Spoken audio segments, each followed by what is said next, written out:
there, it's Carol Marak at carolmarak.com.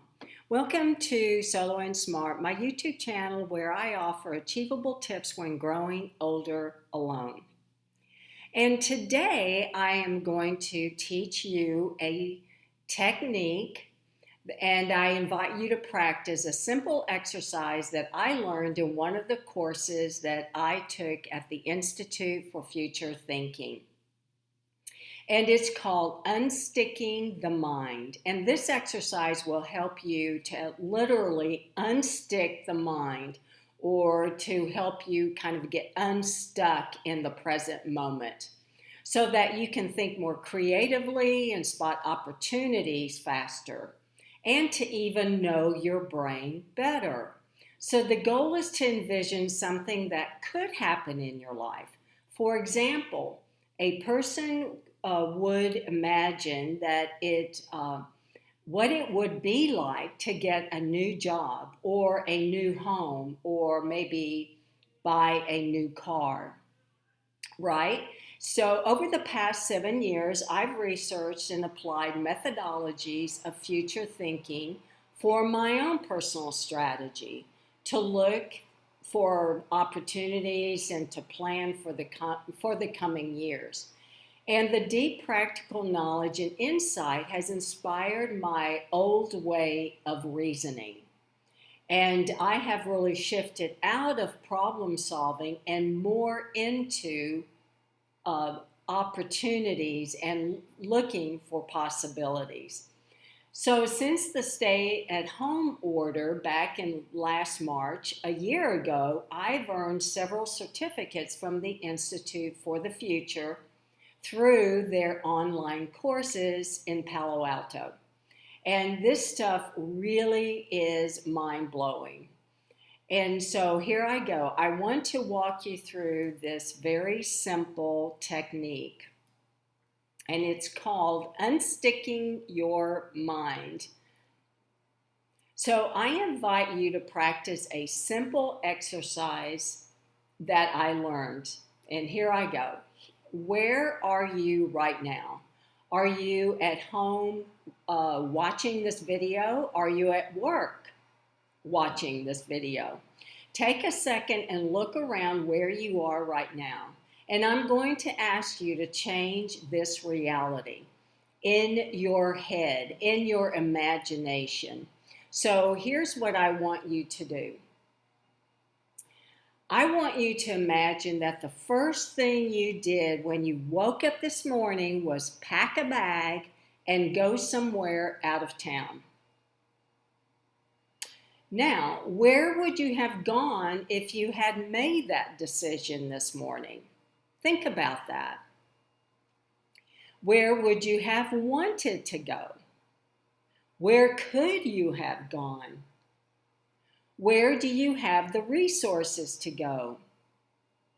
Now, hopefully you're taking these questions seriously, and allow yourself to roll back time and imagine you've given yourself permission this morning to pack a bag and go somewhere. So where did this alternate version of you go? You can close your eyes and picture, where are you now in this alternate version of reality? You went to that place with your bag packed. So where are you? When you can answer that question and picture it in your mind as if it actually happened, then you have successfully completed this technique. So what you just did is predict the past. You think about a real choice that you made and then imagine that you had made a different one. You think about what the consequences of what that different choice might be. You can do this for little things like, what if I had gotten dressed in something different this morning?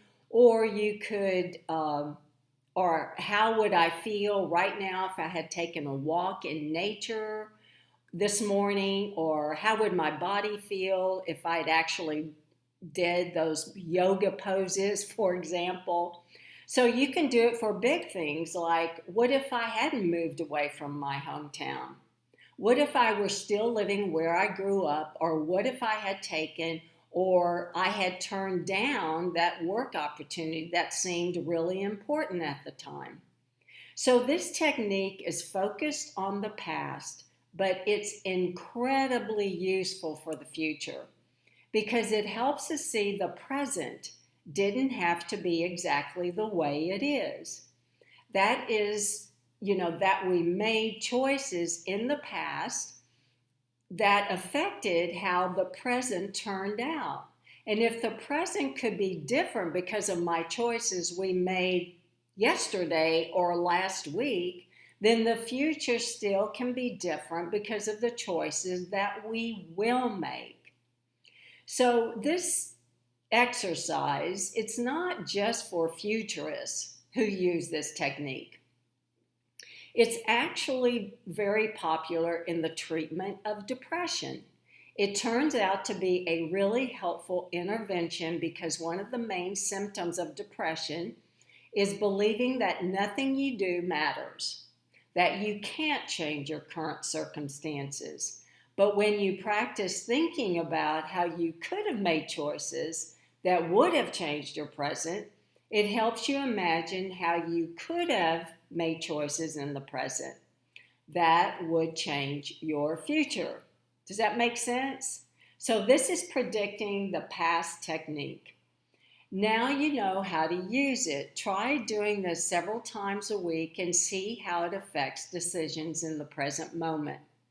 So I've also written out this technique and I will put the link below in the description of this video so you can read through it when you want to practice this technique.